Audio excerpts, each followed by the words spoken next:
The carpenter had wed a wife who he loved better than he loved his life. For she had come 18 years of age, jealous he was, and kept her close in cage. Now, sir, and then, sir, befell the case, that one day this clever Nicholas fell in with this young wife to toy and play, the while her husband was down Osney way.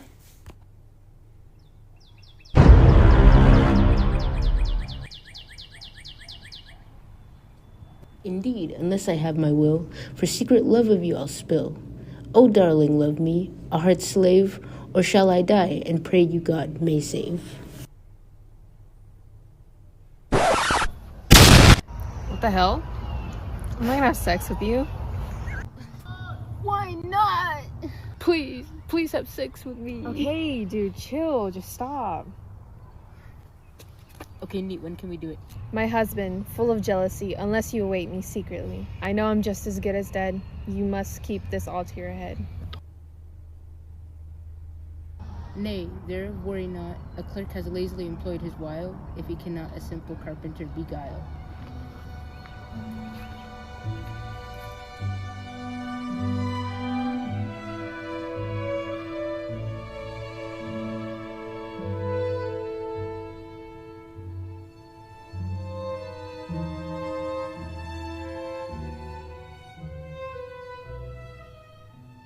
Now there was of that church parish clerk a man who was not oft put to work, whose name was, as folks called him, Absalom.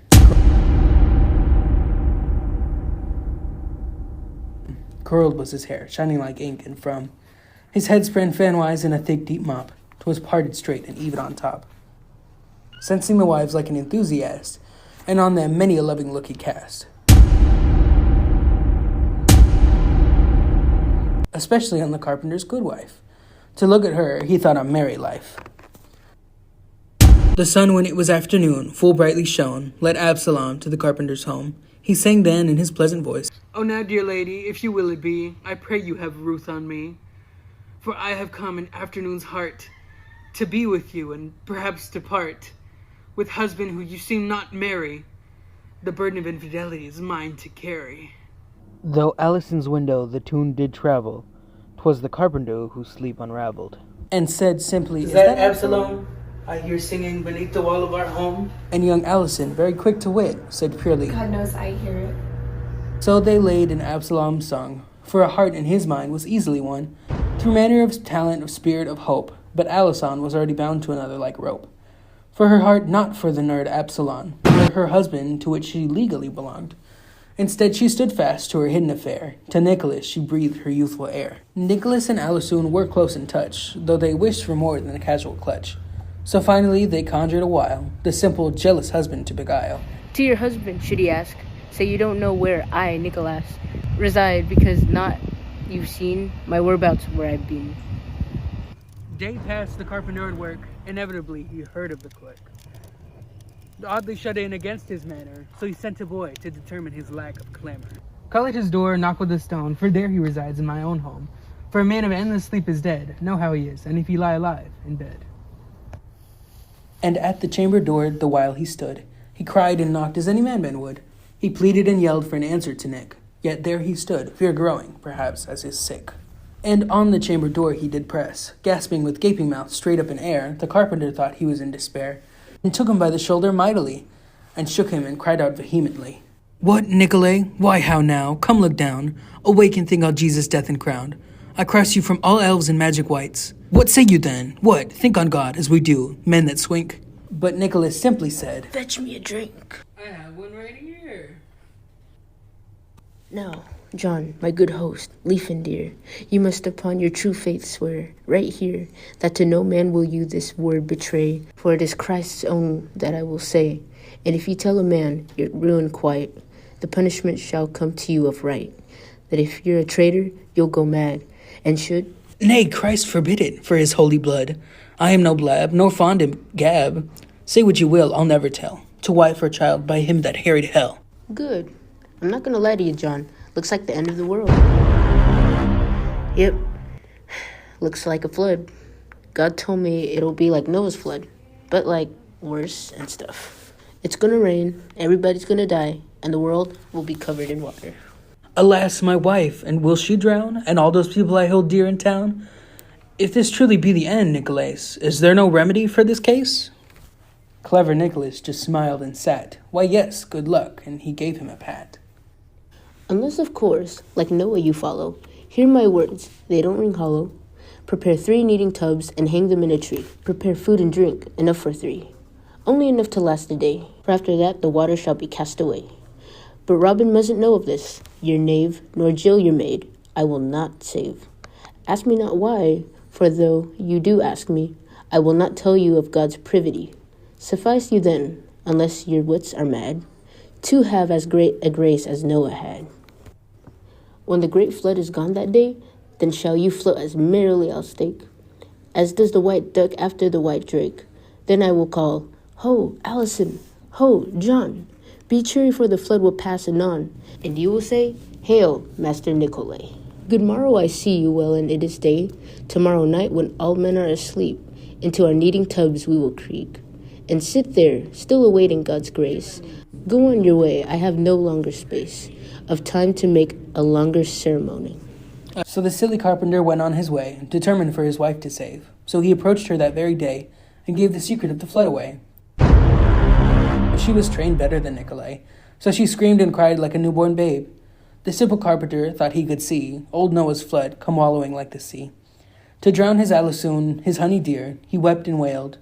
He made but sorry cheer. He gathered the items proposed by Nicholas, and tied them up in his tired bliss. Hung them near roof, all secretly. With his own hand then he made ladders 3. He tossed in the foodstuffs he'd scrounged up, and the drinks surely to fill their cup. For no longer than a day, as Nicolay said, and then the thought of that comforted John's head.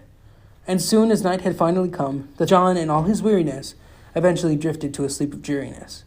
And slowly down the ladder crept Alisoun and Nicholas. Into the bed the pair finally snuck, to be together and to at last sit in silence. So how's the weather tonight?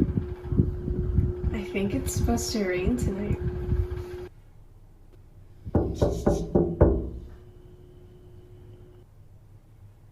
My cinnamon, my fair bird, my sweetie.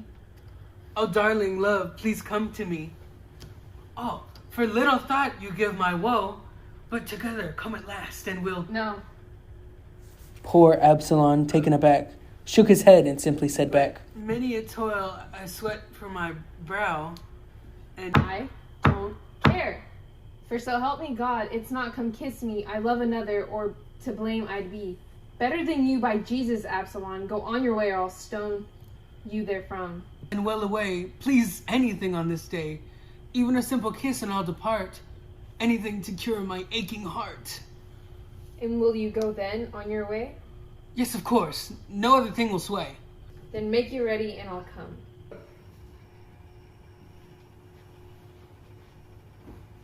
This Absalom did wipe his mouth all dry. Dark was the night as pitch, aye, dark as coal. And through the window she put out her hole.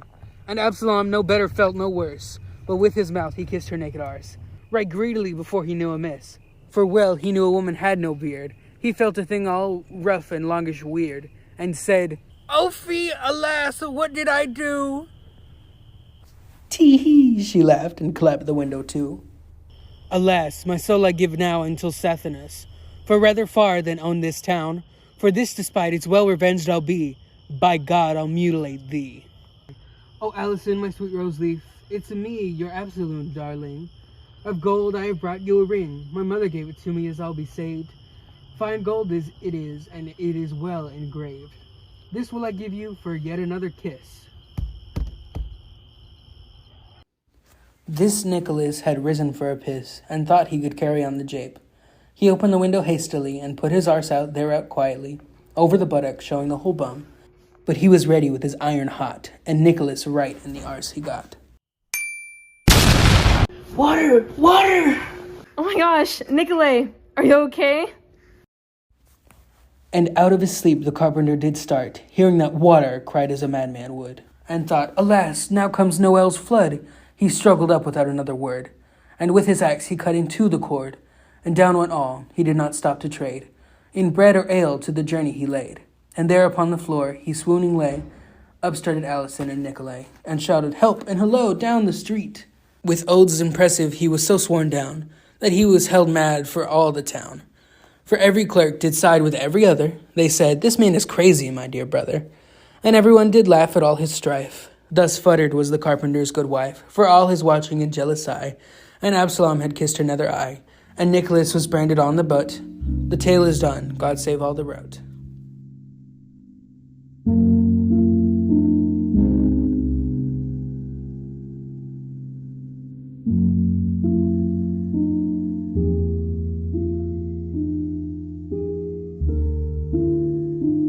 Please have sex with me. Okay, now say it again, a little bit louder.